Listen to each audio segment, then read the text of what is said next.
Welcome. And yeah, this is a panel all about the private blockchains that have been developed and exist and are moving trillions of dollars around the world already, and where it stands, and the degree to which they're going to be opened up. And I think the place I'd love to start with would be with you, Raj, because you have a prime example of this. You have your own blockchain, which you call MTN. And I'm going to come out and say that probably most people here haven't even heard of it, but it plugs into all manner of things. Tell us a little bit about what you are up to. Thanks for having me. We at MasterCard started this journey a couple of years ago where we saw a couple of things happening. Obviously, everybody knows about the public chains and the assets that are going in, the currencies that are going in. That is one aspect of it. There is also, when it comes to trade, when it's buying and selling, you need money. And obviously, stablecoin is one answer, but there is also $18 trillion worth of bank deposits as of last month, I think, in various banks, some of whom are represented here. End of the day, that is a scalable business model for the banks. It's distributed, it's available, and that need to be available for transacting as well. So what does it take to put that together? How do you solve this where you need to represent this money, that fiat money that exists? In some cases, there may be stable coins as well, but there is assets that are coming in the public chain. The first thing that we said that we needed to do is our first product, which is whenever you interact with the public chain, you need to know who the counterparty is. You need to know what they represent. Many of the companies that are here, represented here, is actually issuing assets, and they're actually regulated in their own sense. And but you need to know that as a person buying or selling. So knowing that and having a framework for identifying those counterparties is essential. So we launched a product called Crypto Credential first, which is a building block towards the MTN that you referred to. So that is the first piece. And the second, how do you represent the money itself in an interoperable way, the bank money, as well as some other forms of the money, being stable coins or even other forms of value that is represented? How do you represent in the blockchain? How you complete the transactions? Now, this is not just about the capital market assets. It's a big use case. That's why this conference exists, and that's where many of the people, but there are other forms of assets that people want to tokenize as well. We have trade finance who wants to do letter of credits and invoices and represent that in token form as well. So end of the day, this all need to be orchestrated. So our multi-token network is really a platform. Think of it as a platform on which applications can be developed, where you can understand who the counterparties are. You can bring bank money, some of which would be represented in traditional ledgers, not even blockchain, some of which would be represented in a blockchain-based technology, upgraded, but still living within the bank. And some forms of the currency in this beginning to come, you're seeing some examples of this in markets where the bank money itself is going to the public chain. But how do you orchestrate all this? End of the day, we need to deliver a net effect of a DVP, delivery versus payment use case, across multiple applications. Some are capital market, some are not capital market. We won't be the one issuing the asset. We will not be the one representing the final custody of that asset, but we want to provide a platform on which people can build applications. So we have a couple of banks who are connected and more applications connecting. Ondo is a great example of that. So, okay, so tell me a little bit, first of all, about this sounds great in theory. In practice, who's using it? How popular has this proved? How long has it existed even? Yeah, so the journey has just started. You know the overall regulatory environment and how not every bank is ready to get into this. I think that is changing. It's already changed outside US, and in the current climate, I think it will change here as well. So we publicly announced, we first did in Hong Kong with Standard Chartered, a carbon credit-based transaction. Late last year, we announced a partnership with JP Morgan. There are more conversations happening. It's early days, but end of the day, this is about platform building. Building platforms, scalable platforms takes time. and the right building blocks need to be in place. We think the first building block is really having this kind of a mechanism where you can identify the counterparty, have a set of rules by which you can identify and interact with for whatever transactions are. That's our crypto credential. And the second is really providing this platform on which applications can be built. So, yeah, I mean, as a journalist, I talk to a bunch of tech companies, and all tech companies tell me they're a platform. Everyone needs to be a platform these days. You know, spoiler alert, we're about to talk to Ryan about moving deposits around the world, and you are a bank, and you have bank deposits. It's obvious why Citibank would be doing that. Can you just talk a little bit about why MasterCard makes sense to be the entity that is creating this layer and this platform? Yeah, it's a very good question. So today we bring thousands and thousands of banks together in our traditional business, which is card-based business. Today you can get a card issued from one of the banks and walk into 130 million plus locations anywhere in the world and use that without having to pre-coordinate how the money is going to pay. You're going to go tap somewhere, they let you walk out with goods without checking with you who issued the card and where it came from. How is that? I know everyone goes through that experience every day, but how is that possible? It is possible based on a set of rules on which people can trust and operate. So this platform business is not new to us. We know how to organize ecosystems, bring parties together in an equitable way, so that they contribute value and they get more out of it from the network because the network grows. And that happens when people can trust it, when people can conduct transactions in a trustworthy way, identify counterparties in an easy way, and build solutions. So that's what scales. And we've done that in Card Network. We've done that in open banking. We do this in ACH, and so we think this requires such an organization as well, and that's what we're hoping to add value on. So Ryan, over to you. You also have your own blockchain. Tell me a little bit about moving money during Golden Week. So we built Citi Token Services the last couple years, went live officially in September this year.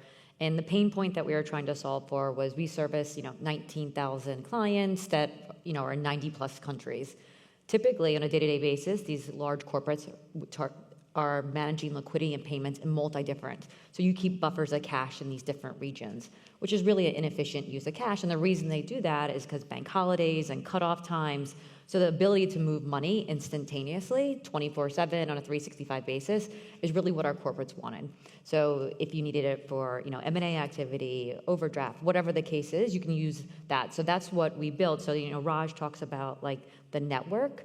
So we built Citi Token Services within Citi's four walls, right? So we can mint and burn tokens within Citi. But we've obfuscated all the complexity of a blockchain away from our clients. And that was by design. So, if you're sending money from New York to Singapore, we mint it in New York, send it to Singapore, deposit it. But the clients have cash in their accounts. Like, the feedback we got was like, one, this technology is new. It's still emerging. They don't have the resources. Two, they don't want to manage tokens yet. Large enterprises is who we're targeting. So, that seems very similar to what you were saying about your own thing, where it's just about taking cash, using it to buy a thing, or just using it to move the cash from one place to another. And as the client, I don't want to know from blockchain. You are pulling away from the trendy buzzwords. You're just like, let me make certain things that you want to do a bit easier. So in terms of where you're in, how many different countries are connected to this network right now? So currently right now we're 3, but adding additional this year also. And is there any vision of making this bigger than just the 4 walls of Citi? We actually started, our thesis statement our clients gave us was multi-bank, multi-border, always-on liquidity and payments. So we started working with various organizations like the Regulated Liability Network, RSN, Project Agora, on what does that network look like for the future. But if you can't move a token within the four walls of your own institution, how are you going to connect to a network? So really building out that with our clients, and I truly believe success breeds success. So showing value day one, where clients where they have money where they were unable to do because of a bank holiday or Chinese New Year last week, now they can move it instantaneously. So what's your success criterion? Like, what does, if I come back here in a year, you know, what would you hope to be able to show? It's really based on client demand. I mean, obviously growing more and more client demand because, you know, the speed of money doesn't match the speed of the internet, right? If we think about digital commerce, the way that money actually moves in reality. And I think it's been interesting launching the early adopter program at Citi is, you know, we thought it was just for liquidity and payments. But the uses of different programmable money, like if my account drops below X in Singapore, send money directly to New York. So there's, or M&A. Has someone done that yet? And T+1 settlement. So you're seeing these like use cases that, you know, we started very small, but it's starting to, you know, expand. And I think the holy grail that we're all trying to get to is like DVP atomic settlement, right? Where, but if you don't have like the cash on ledger to be able to move money real time, you'll never kind of get to that RWA instantaneous settlement. So that brings me to you, Caroline, because you have like basically this and then broadened out across a whole bunch of other asset classes too. Tell me about, I mean, everyone on this panel has a blockchain. You have a blockchain. You must have a blockchain. We right? do. Plus, we have a platform, believe it or not. You have a blockchain, we have a platform. Yeah, yes, of course we have. But I do think, all joking aside, you know, the platform piece is very important, right? Because that breeds that network effect. We have a philosophy in BNY that this is about a fundamental change in market structure. And obviously, blockchain technologies have proved themselves as great utilities for assets like Bitcoin. We started on the crypto custody side. We are the world's largest custodian. We custody 51 trillion of assets. Clearly, that is, there's a way to go in the tokenized world and the digital asset world to get to that level. But we felt the obligation to be there to service our clients on the crypto side. So we started in October 2022 with a crypto offering for Bitcoin and Ether. Obviously, the market shifted a little bit at that moment in time, but we stayed convicted.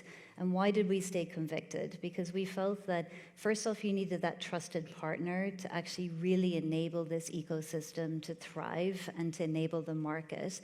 We fundamentally believe that blockchain technologies, smart contract technology as a derivative of, are the technologies of the future to break some of the issues that exist in the market structure. And don't hear me say that we're going to incrementally optimize a 50-year-old market infrastructure. No. We believe that we're at the precipice, that's your job. We believe that we're at the precipice of real market structure change. So whether you want to relate it back to the introduction of CCPs, CSDs back in the 70s-ish, or whether you want to think about it as electronic trading, like this is the next big shift. So people shouldn't think about it as just incremental benefits of a technology. Like this is the next wave. And why is that important? And what does our digital asset platform do?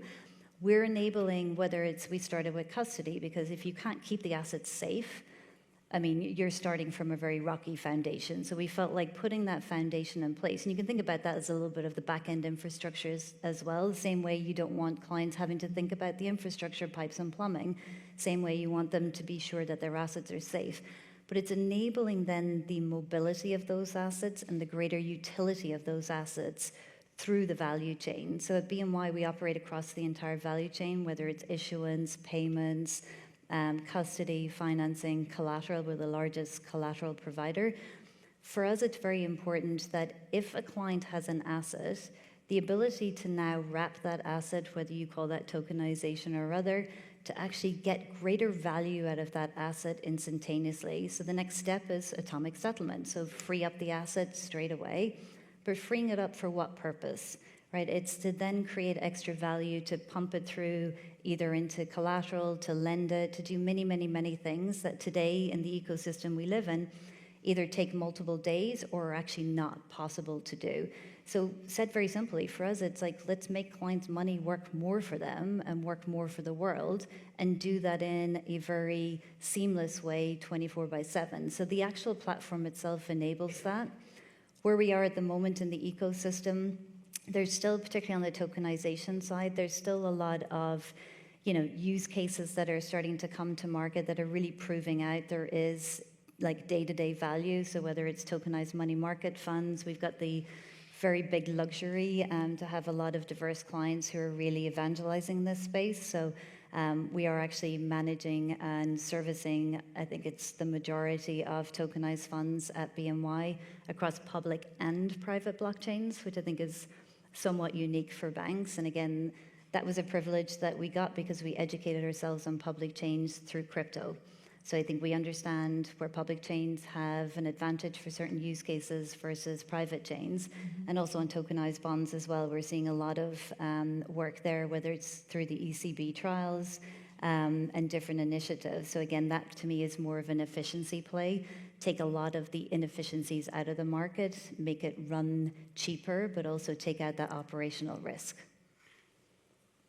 I mean, so it seems to me a little bit as though you are doing this incrementally. You're like, I'm gonna, tokenize a money market fund over here. I'm going to talk to the ECB over there. I might try a bond over here. I'll build out a platform here. There will be demand from various different clients, and we will grow. And yet you're saying, like, no, this is not the plan. I do not want to be like growing one step at a time. I want a revolutionary change. And I'm just kind of wondering when that revolutionary change is meant to happen. I do think it will take a while, right? Rome wasn't built in a day. I think for a real shift in the market, it's going to take a number of years, but it's those use cases that are incremental. The foundations are there now. We've got our platform. It can do many, many things. These use cases are today value use cases. They're making either investors money or they're making the intermediates, the asset managers money. So you're seeing real money then come into the ecosystem as a result of that. So those needs of clients are being instantaneously met. And then to Raj's point, then you get the network effect that starts to build off that. And that's why we all work with each other to make sure that we can power that. So I think you'll start seeing that shift when you start seeing more and more flow, particularly coming into the tokenization side. And then you'll start to see the momentum in the market where that market structure will really play into it. For me, the last mile is cash, though. There's still a bifurcation of solutions in the market. Some of them have a real market fit, stablecoins. But there's still a need for something that is truly interoperable across all of the players that can enable that on-cash ramp. And I think that's one of the last mile hurdles. You've obviously got the liquidity hurdles that also exist in the tokenization market. We can solve for that on the collateral side, and we can solve for that in BNY by hooking up to liquidity venues. That I don't see as an issue. That's about bringing the ecosystem together. But I think the creativity that needs to happen in the market now is how do we bring on-chain cash in a real way that can operate across the ecosystem and bridge the divide between the security side and the cash side. Raj, isn't that like what you're trying to do? No, the problem statement is real. So there are two aspects of this interoperability that Carolyn just talked about. One is there are multiple banks participating. There is a sending bank, receiving bank. How does that cash represented on chain kind of can clear and get settled? It happens in a certain way in the traditional network. How do we make that chain on the chain without significant overhead in a standard way? So that is problem one. And second is how do you do the asset exchange? So they're doing the building blocks. We are not doing the custody. So there are different parts of the ecosystems are coming together. End of the day, we think there need to be a platform that allows what I call just really simply apps to be built. Apps, there's nothing but that is bringing end-user value to a business, end-user value to a consumer. They need a common fabric on which they need to operate, and that's what the ecosystem is trying to build. We have an answer, and there are other solutions out there as well. Ryan, are you in the market for an interoperable cash transfer platform that, like, please someone give me one and I'll plug into it? There's several out there, but absolutely, we're not trying to create a siloed city token. There is one person who doesn't want to be a platform. That's great. That we don't, the clients don't want a city token. They don't want X-Bank token. They want multi-bank, always on. So it doesn't make sense for, and that's why we collaborate together on these bigger issues. And like several of us up here are on different working groups together trying to figure out like how to drive this forward. And, it's not clear which one's going to win, right? I mean, there's public, private, permission, like all different flavors of it out there. But, from a global standpoint, standard standpoint, there's definitely a ton of initiatives out there around this space. I would say, I used to joke with my team, if I had $1 for every time someone called me about a different network, I could retire, Okay, Nadine, bring us back What down. she said. Bring us back down to earth here. Where do you, like, having listened to all of this, having understood where these technologies are, can you place that in the context of this just massive existing system that you are part of at the DTCC, and to what degree do you see the kind of agreement and consolidation that's necessary for this to really take off? I don't know if it's consolidation as much as it is harmonization and integration. But just to give you a sense, because I think you asked Caroline, what do you mean, why is this taking so long? The numbers are not impressive. If you just look at DTCC, and we're the depository for the US equity market, so you're looking at $98 trillion of equities, $4 quadrillion in settlement. If one of us messes this up, that's not a good thing, right? So we've got to be very careful and purposeful in our approach. By all means, this is as disruptive of technology that we've ever seen in our collective lifetime, but it needs to be deployed with purpose. Each one of these individuals and organizations, as well as many people in the audience, everybody's doing a lot of great work, a lot of pioneering work in this space. We view our job, because we're the depository, and there's a lot of philosophies, whether essentially CSD will survive in a DeFi world, and who knows in 50, 60 years what will happen, but in the immediate future, unfortunately, we're not going to tokenize everything in one fell swoop, right? So for a period of time, we're going to have traditional assets and tokenized assets, digital assets coexisting, and you need a party to manage that convergence, and this is where DTCC comes in. The second thing that you heard, and you've made that comment a few times, they each have a platform, they each have a blockchain. Today alone, we heard our hosts here launched on L1, we heard Uniswap launch on L2. I mean, they're coming up fast and furious every day. Earlier, Caroline and I were joking about, like, we need to hire somebody just to keep track of these new innovations coming out every day. So inadvertently, we've created a lot of silos. One of the biggest advantage the US market has is we've got one post-trade infrastructure. But with the way we're growing this thing up, because of different reasons, right? There's speed of innovation, there's been some of the regulatory constraints that were talked about in the earlier panel. So what we're trying to do at DTCC is not replicate at all what they're doing. What we're trying to do is build a solid foundation that reinvents or reimagines what traditional things we've done today, right? As a depository, you do issuance, you do custody, you do clearing, you do settlement, you do collateral, but we don't compete with anybody. What we do is we create the platform, so the foundation, where then they run their apps on it, or they integrate their systems in it.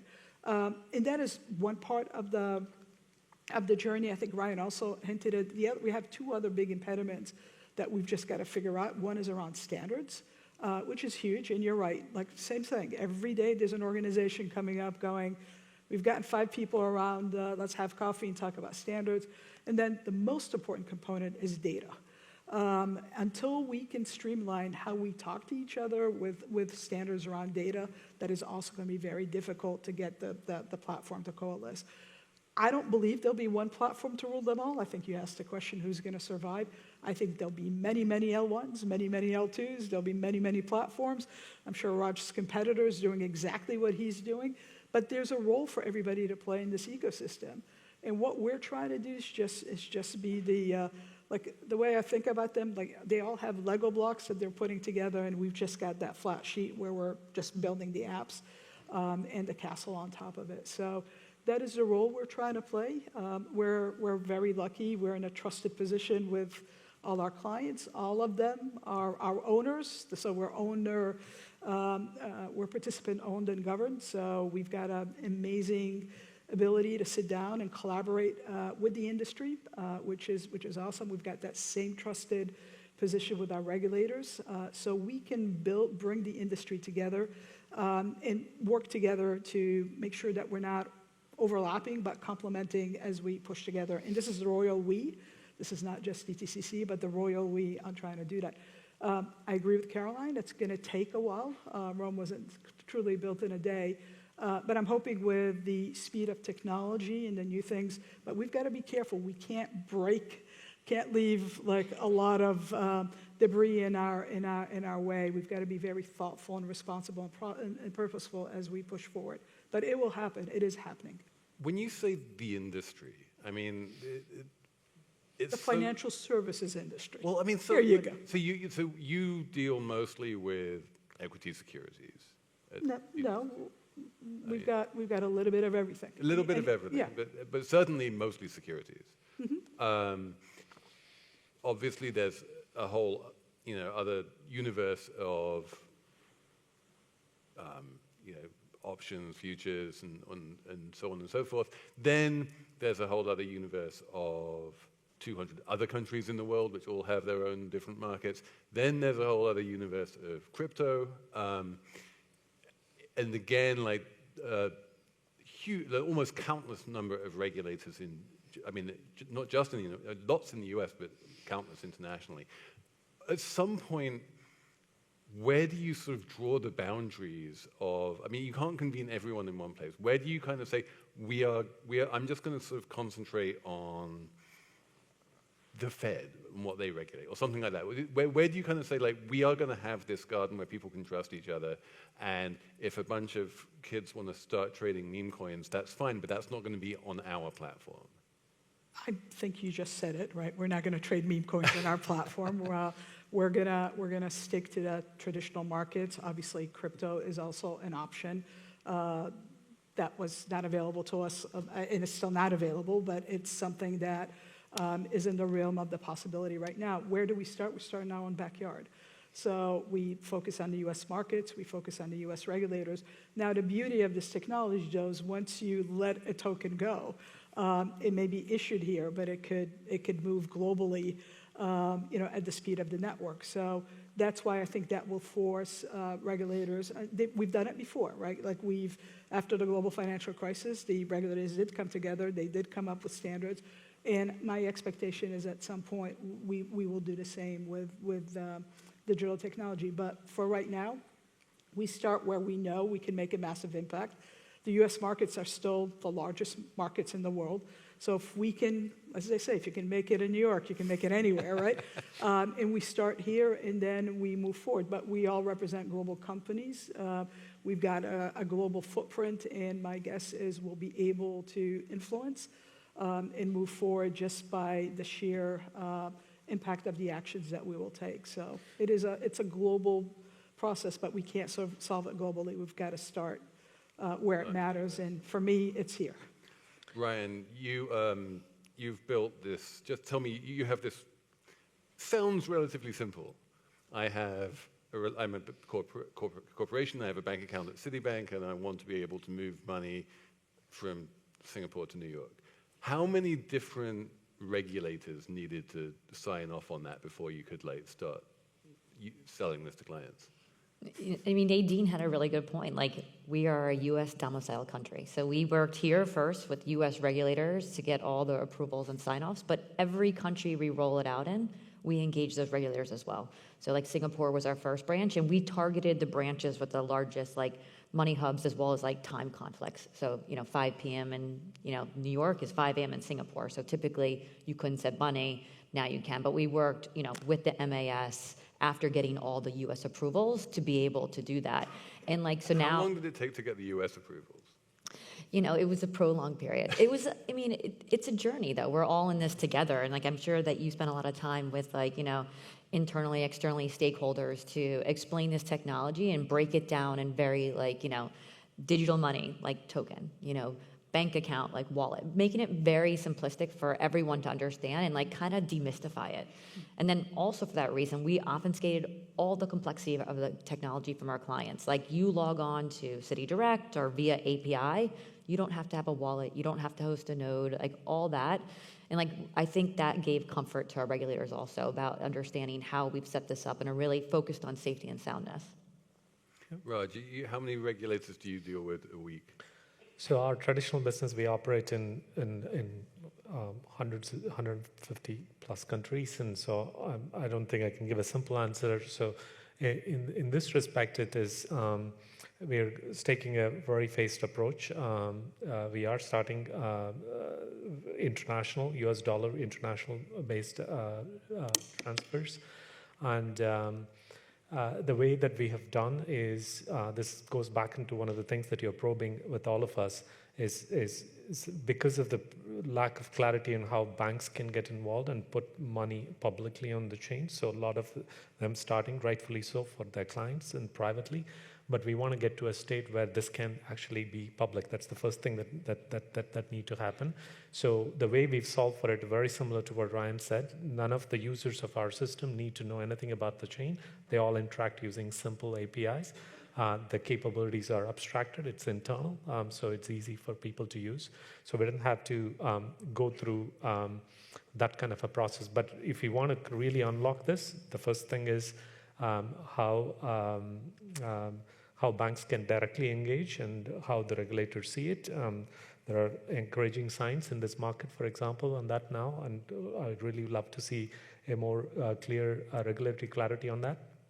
There are other load blocks as well, right? There is, we talked about once you are ready to regulatorily put money on the chain, you need to know how do you identify counterparties, and we talked about that. That is a condition that is necessary for success. And end of the day, it need to be interoperable, and Caroline made that point as well. So that is another precondition for this to scale. I think we see all of us putting building blocks in place, but when this come together, I think we can really take it to the next level. I think we are on the cusp of that. It'll take years, to Caroline's point, but it.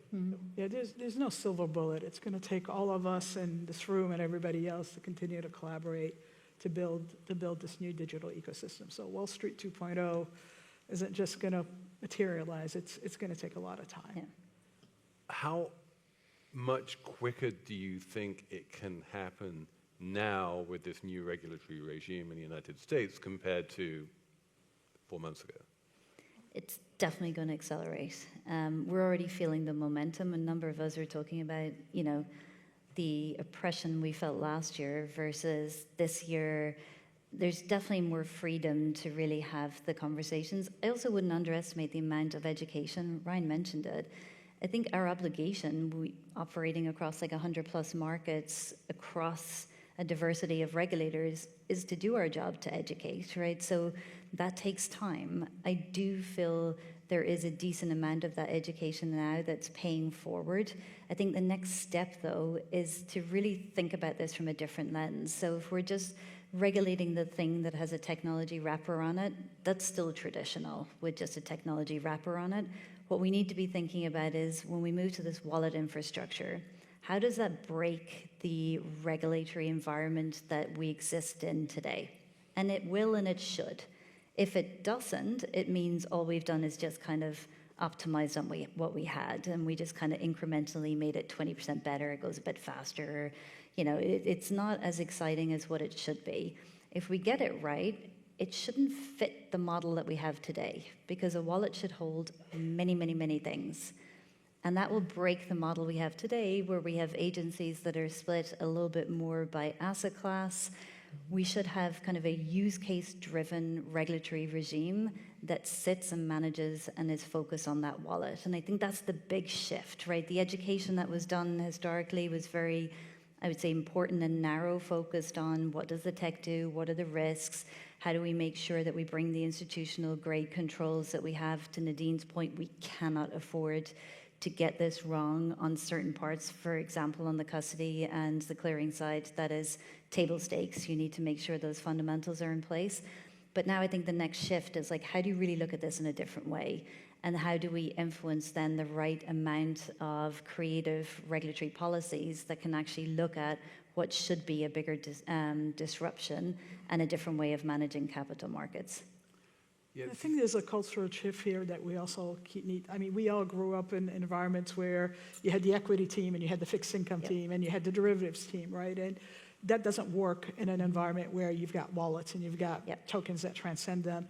And you've also got middle and back offices that probably have not evolved or changed in eons, right? So there's also a cultural factor here But we also, while we're all giddy and we can feel the momentum, let's remember that regulations have not changed yet, Yes. right? So we still have a way to go. But I think And these hopefully, things are path dependent, right? I mean, like, there's such a massive regulatory infrastructure, both in the United States and globally, that the idea that that's going to tear itself down and reconfigure itself around the doesn't world have of to. wallets. It doesn't have to. It needs to evolve to start Yeah, to recognize, adapt.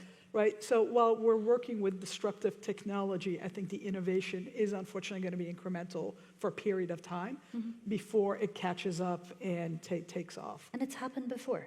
Yep. Right, let's not forget that, right? In, like, again, go back to the 70s. Like, it happened, right? The regulators were able to come together. We created central depositories, and there was a whole infrastructure built around that, both on the reg side and then obviously the market infrastructure. So it can and should happen. The speed at which it will happen, obviously, is what none of us can predict. But again, if we're not showing up doing our part, it definitely won't happen. Okay, I think that's actually a really great place to end it. Thank you all, Nadine, Well done. Caroline, Raj, Ryan. It's been fantastic. Thank Thank you. Thanks for Thank you. hosting. Look,